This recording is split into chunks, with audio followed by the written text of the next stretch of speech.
Professor Kanchan, now it is your time to sum up.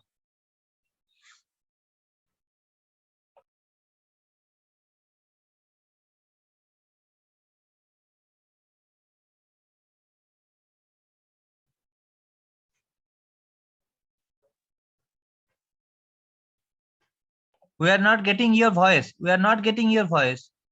Yeah, you are muted. Yeah, please, Yes. little louder. Okay. Okay. Am I audible, sir? Okay. Yes. Thank you, sir. Please. Thank you, sir, for giving such opportunity in this platform to deliver regarding my view.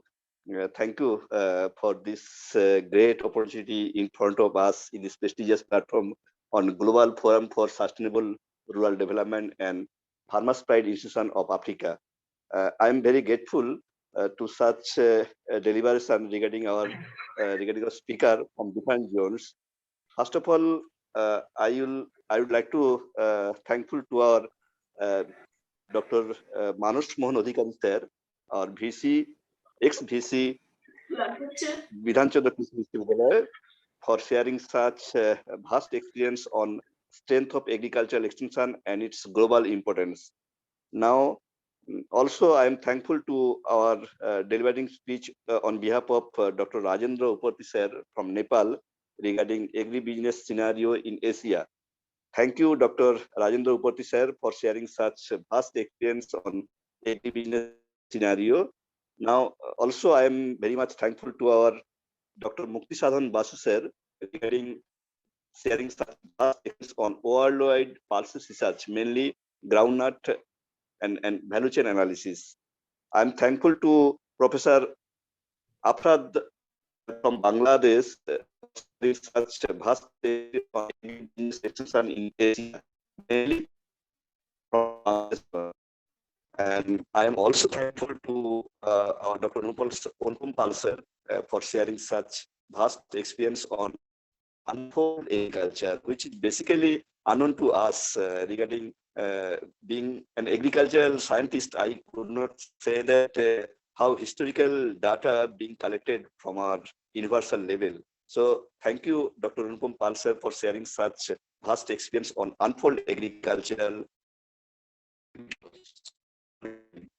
And I am also thankful to Dr. Elfas Cloud sir for delivering such valuable things on value addition in agri sectors in the context of the region. And I'm very much thankful to Dr. Sebastian sir for data science and artificial intelligence regarding how agribusiness policies being gradually being filled up that on artificial intelligence management. And it is no doubt to mention that I am very much thankful to our Global Forum for Sustainable Development platform and FPI, Farmers Pride Institution, regarding giving such a great opportunity in this Agribusiness Symposium. 2 days, basically this symposium is on for 2 days. This is the first day today. And I'd like to say that agribusiness is a key for developing our nation, for developing in a country's global index, basically either GDP or gross happiness index. Actually, we are basically, no doubt to say, being a sustainable agriculture scientist, I am looking after on sustainable agriculture. Basically, my word is to think organic, eat organic, make the world organic. We no doubt to say that every agricultural products being poisoned day by day. This is a gap of policy. I don't know how that can be managed. So proper value chain, proper agribusiness management, proper agri products, poison-free products being incorporated in our globally day by day, that can be solved that overall problem. Then automatically our GDP, our gross happiness index being recorded throughout our nation. So I am very thankful to our Dr. Jayanta sir for giving such a great opportunity in this platform for today's Agribusiness Symposium session. And no doubt to mention that I'm very grateful to our researcher, to our professor from different zones, to our agri scientists from different countries, and thank you. Thank you. Now I would like to request Dr. Jayanta sir to conclude the session regarding this today's, this is the first day of today's Asia Africa Symposium. Please, sir. Please, Dr. Jayanta sir. Can we ask our doubts, sir? Yeah, a few question if you have, very few, one or two question, you can put in the chat box. Otherwise, it will take a lot of time. But when you are asking question, specifically mention that who is your speaker to whom you would like to ask your question. Sure. My name is Michael Hubert from Chennai. My question is to the speaker on peanut cultivation. Sir, we can also add on more value-added products, something like a peanut butter, whiskey, and liquor. Is there any study on it? Number one. Number two, the issue raised by the Bangladesh professor on potato sadness. This is a very universal issue where the products are more overwhelming in one side and where there is a demand on the other side. It should be more studied upon. That's point number two. Point number three, what Sebastian was saying is they are using the technology better way for the production of agriculture. At the same time, we are having climate change. How it is going to help or destroy? Thank you. Can I respond regarding peanut butter question raised? Yes, sir. Yes, sir. Thanks for raising a very valid question. And after oil, peanut butter is, as you know, is the second global requirement, particularly for the European countries and Americans. And in India also, now in Gujarat, a lot of peanut butter production has started. What is happening in our country, because India is having about 100 plus crop varieties, groundnut varieties, and most of the varieties were developed just to increase the oil content so that we become self-reliant in oil. But beyond 50% oil level, peanut butter is not of quality where it spills from the butter. That's the reason now we have confectionery varieties with less than 50% oil, which is very suitable for peanut butter production. And that's a grade as a confectionery, both for table purpose as well as manufacturing peanut butter. So what is happening? We have been using those varieties for peanut butter production. And particularly in Jamnagar, we have entrepreneurs who are designing and developing meals for peanut butter used within the country. And it has become a hub for peanut butter in India, particularly the Gujarat. That's the transformation. And earlier only that PepsiCo used to procure from us, and then they manufacture in Chennai peanut butter and ship to Amsterdam, for European use. Now things are reversing. Now we have a huge production and we have a definite variety for that. And some other intervention have come, that is growing peanut organically, free from aflatoxin, and using it for peanut butter, which is even not available within US. So I am guiding a project in Rajkot where groundnut is being grown organically, free, devoid of toxins. And of course, when it is organically, pesticide residues free, and that is, we are planning to export to European Union, particularly for peanut butter production, maybe in India as a custom butter production, or through Dubai, where there are a lot of, facilities are available for further value addition and then marketing. And of course, groundnut value addition you are taking, that is the way. Now, groundnut oil consumption is very less in the country. It has become a major food crop than it is an oil crop 30 years, 40 years ago. So a lot of diversified uses of food in groundnut is coming, and that is quite strong in managing your, nutritional disorders, deficiencies, rampant in our country. So groundnut-based, pearl millet-based, soybean-based products are coming, and in fact, in groundnut, milk also is production of milk is taking place from groundnut. So there are about 16 or 17 commercial products of groundnut, I mean, value-added products from groundnut already in the market. So that's the development, I mean, train from oil crop to the food crop, groundnut, the journey has started. Thank you, Professor Basu. Okay, now most probably Dr. Sebastian have to reply the second issue, and we will take this is the final one.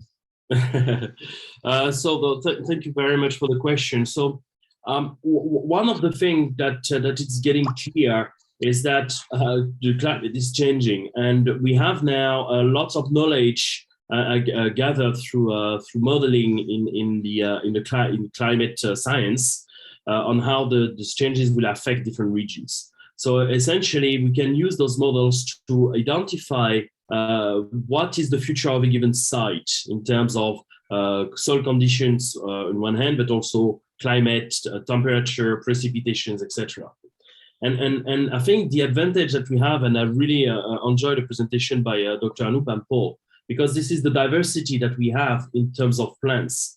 If we are able to create a global catalog of all the different varieties that have been grown historically in different sites and identify the condition of those sites, we can easily identify which variety could grow in the future in a site that is currently changing due to climate changes. So if a site is increasing in temperature or in precipitation, we could easily identify how historically different varieties or different crops were growing in similar conditions.